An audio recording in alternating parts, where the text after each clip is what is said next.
412, no, 512. Which of the following agencies mandated universal precaution superseding all other regulatory requirements? OSHA.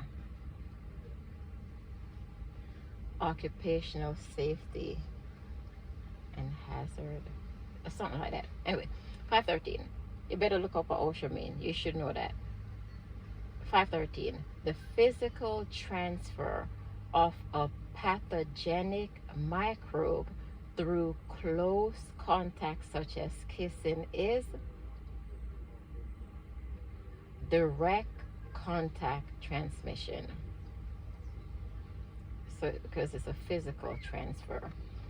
514. Transfer of a pathogenic microbe via an inanimated object such as a bed linen is indirect contact transmission.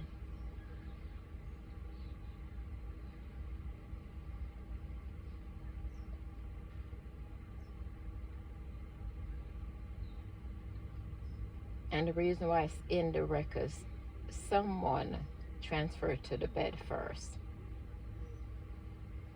But physical contact is a person transferred directly to you. It's not a third party transfer. Now, that's my take. 515. The transfer of a pathogenic organism through sneezing or coughing is called droplet contact transmission. Because it's droplets, right? When you sneeze and cough, droplet come out of your mouth. Droplet contact transmission. 516. Transfer of a pathogenic microbe via contaminated food or drugs is vehicle transmission.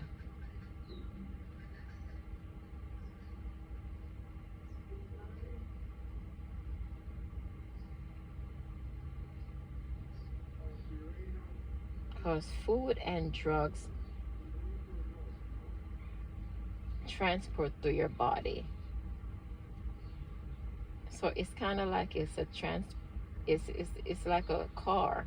The food and the drugs is like a car, and the car crash inside of you. So it's called a vehicle transmission, which means those were the host. 517. Transfer of a pathogenic organism via an insect or animal is what?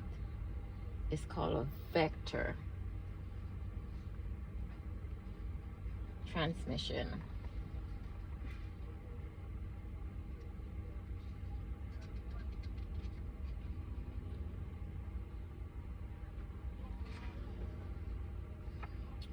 (518) The practice of separating patients with communicable infections from other patients and limiting their contact with healthcare workers and visitors is called isolation. 519. Which of the following isolation systems established by the CDC is based on a diagnosis of a communicable disease and includes a category titled AFB, isolation?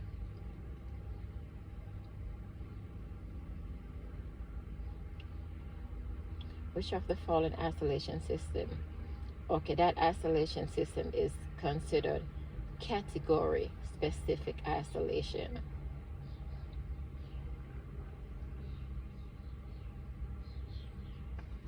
You better look what AFB means.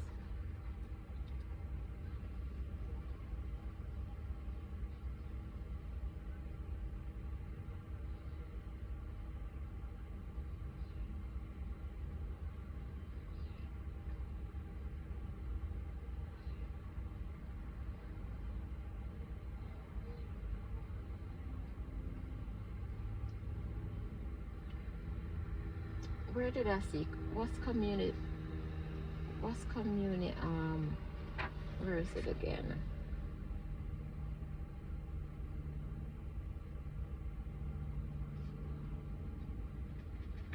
I forget where I see that. A communicative. Communicative.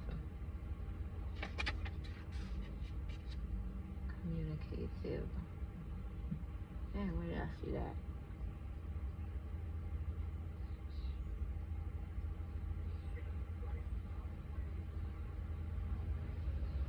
Anyway, I need to look it up. Alrighty.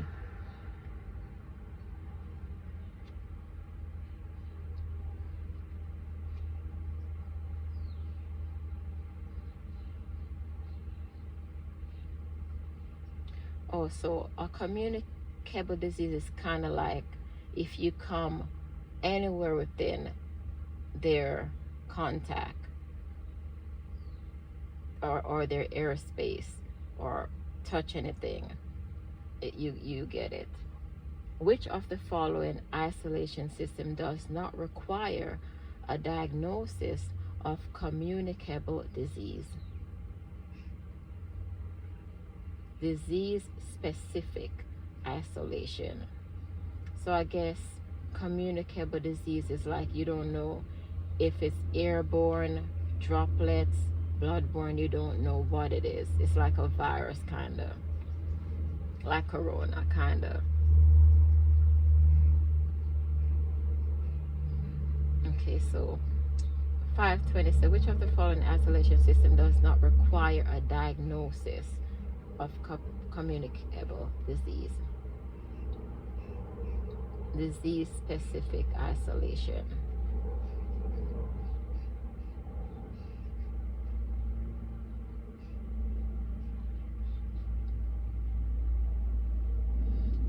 $5.21. A patient has an infection that is highly contagious and can be transmitted by direct contact and via airborne transmission.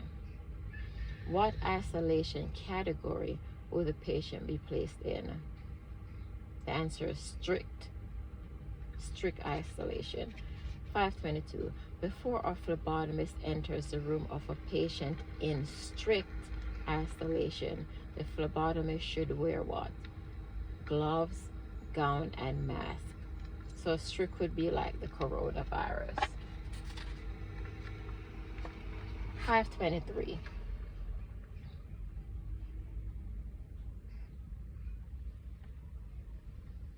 A patient is admitted to the hospital with chicken pox. What category of isolation would the patient be placed in? Strict, because you could catch it. 524. A patient is admitted to a hospital with influenza. What category of isolation would the patient be placed in? Contact.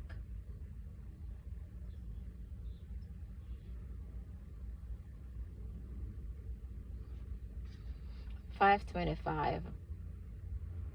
If a patient is in strict isolation, what color is the sign on the patient's door?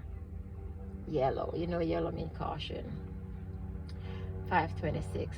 If a patient is in respiratory isolation, what color is the sign on the patient's door?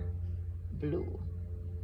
Because blue, code blue mean you turn in blue, like short, you can't breathe. So that's respiratory isolation. 527. If a patient is diagnosed with Haemophilus influenza or Haemophilus. Okay, so it's Haemophilus influenza. What isolation category would he or she be placed in? And you know, anything with the flu affects your respiratory, so it'll be respiratory. 528. A patient is diagnosed with an infection that may be spread by droplet contact or through the air. Which isolation category will the patient be placed in? It would be respiratory. Because if it's through the air, or if they sneeze, then it's going to affect your respiratory. Anything with air is respiratory. Anything with droplet is respiratory also.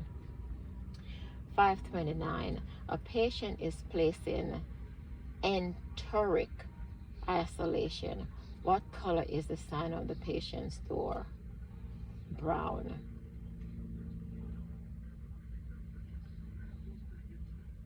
I don't know why. Guess I better look that up. 530, a phlebotomist approaches a patient's isolation room. To determine the appropriate protective clothing to wear into the patient's room, the phlebotomist should consult the sign on the patient's door. 531, if a patient has an intestinal infection that can be spread by ingestion of the pathogen, which isolation category will the patient be placed in?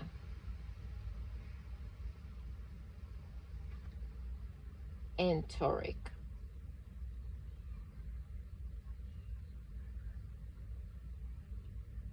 Okay, so I guess enteric, the sign on the door is brown, and anything brown, just picture dirty water.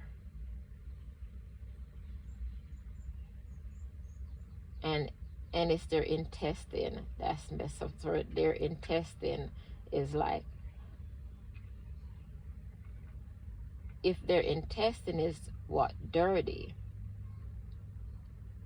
it means you could breathe in. You could breathe their breath and you're infected with the same thing because it's coming from their intestine. So it's called enteric. It enter you in your intestine. So you have to ingest the pathogen, like breathe in the bacteria. Okay, 532. So brown is enteric. Okay, so 532. If a patient is diagnosed with salmonella infection, what isolation category will the patient be placed in? Same thing, enteric, because that's infection of your intestines.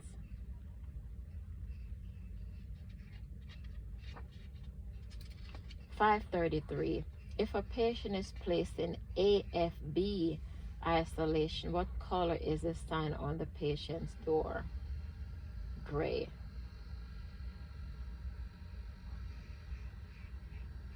So gray, they don't know if it's airborne, feces, or blood.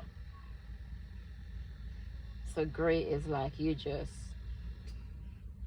gray. It's a gray area. They don't know if it's by air, food, or blood. So it's a gray area because they don't know. That's my take on that, so I could remember.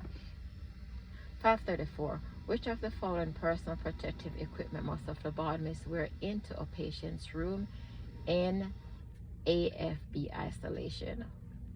Remember, that's a gray area, so they're going to wear gown, gloves, and particular respiratory because they don't know how. If it's by air, by touch, nothing, they don't know. Body fluid. Okay, so 535. If a patient is in AFB isolation, what diagnosis has been made? Tuberculosis. Because remember, tuberculosis, they could breathe on you and get it. They're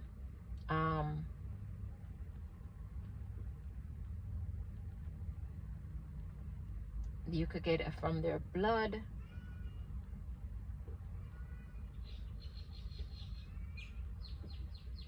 And I don't know what they mean. I need to look it up though.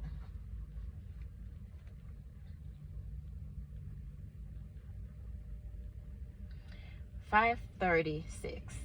A patient is diagnosed with a highly transmissible disease that does not warrant strict isolation. What isolation category will the patient be placed in? Contact.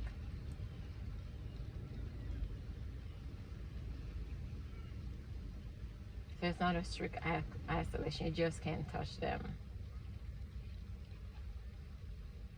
So that would be like hepatitis, something like that. I don't know.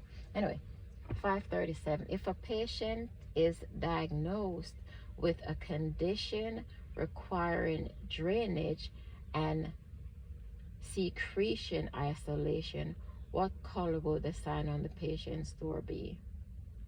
Green.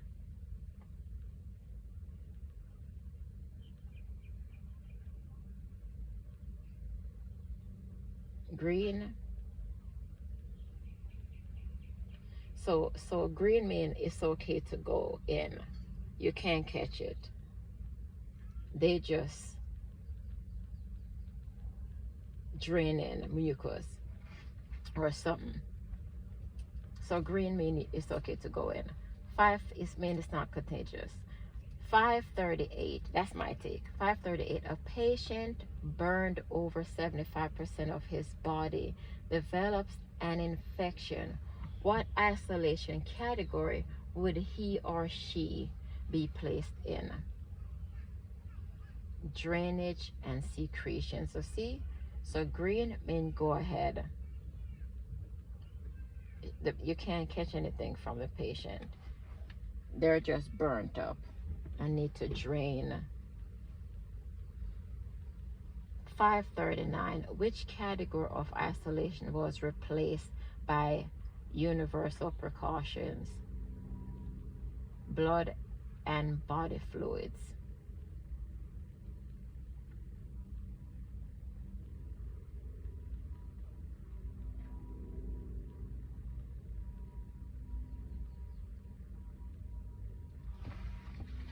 $540. If a patient is undergoing immunosuppressive therapy prior to transplant, what isolation category would he be placed in?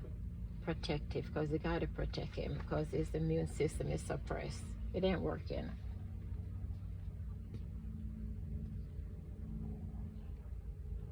Remember, the immune have to be suppressed to accept a new organ. That way it can't fight against it. That's my take. 541. What procedure should be followed to dispose of trash and linens from an isolation room? Double bagging. 542. Chemical compounds used to remove or kill microorganisms on work surfaces or instruments are called disinfectants.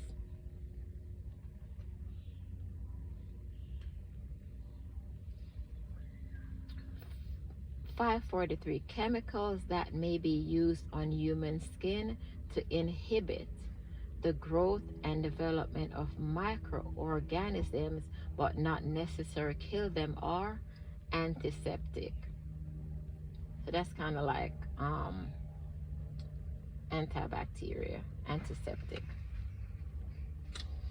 544. Which of the following is an antiseptic? 70% isopropyl alcohol. 545. Which of the following compound is a disinfectant?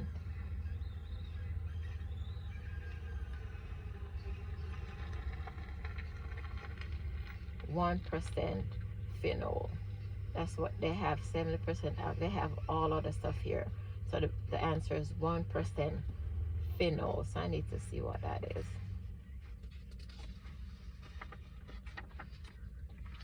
546. Laboratory acquired infections are often transmitted via what? Skin contact. You touch something in the laboratory that's infected. 547. To prevent the spread of laboratory acquired infections by ingestion, phlebotomists on duty should never handle a stick of gum.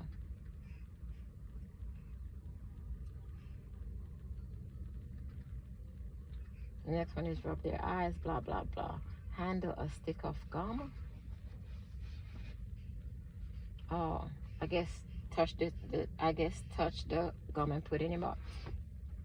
548. The phlebotomist enters a patient's room and realizes that the patient is not there. The phlebotomist should notify the nurse.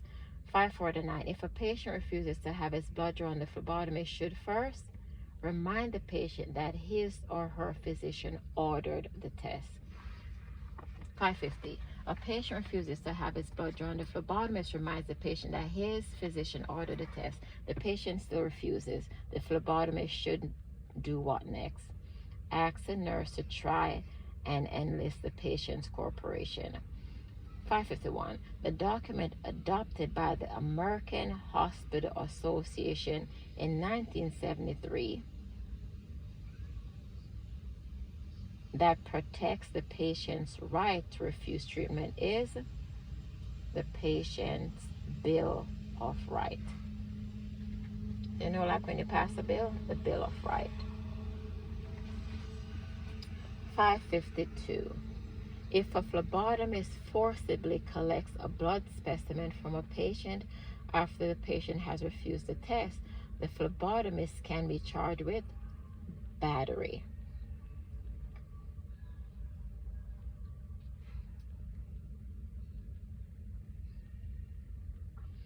553.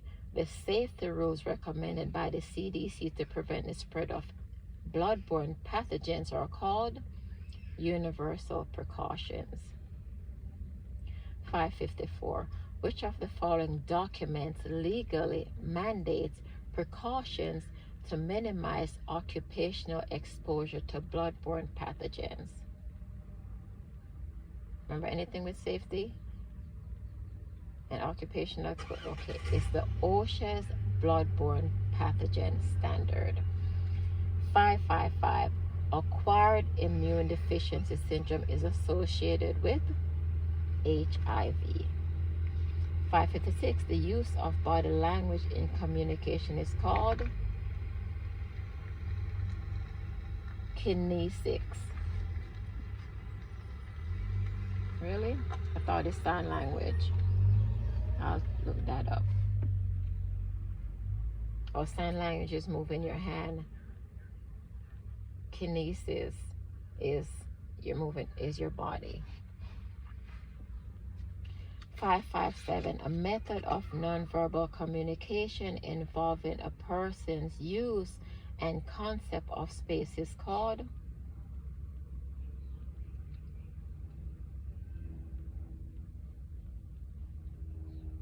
proxemics. A method of nonverbal communication involving a person's use and concept of space is called proxemics. It means you're getting too close to the person.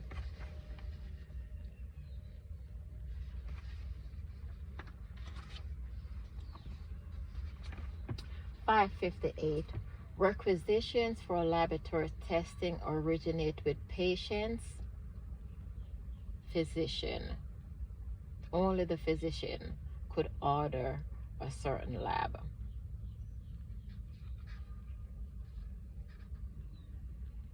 And when the physician get the diagnosis, he tell the nurse what to administer.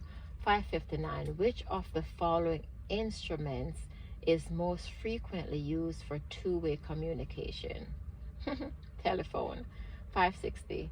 Which of the following system is most error-free in making requests to the laboratory for test procedures? Computer-generated requisition. 561. The term applied to communication barriers as diagrammed in the communication loop is filter.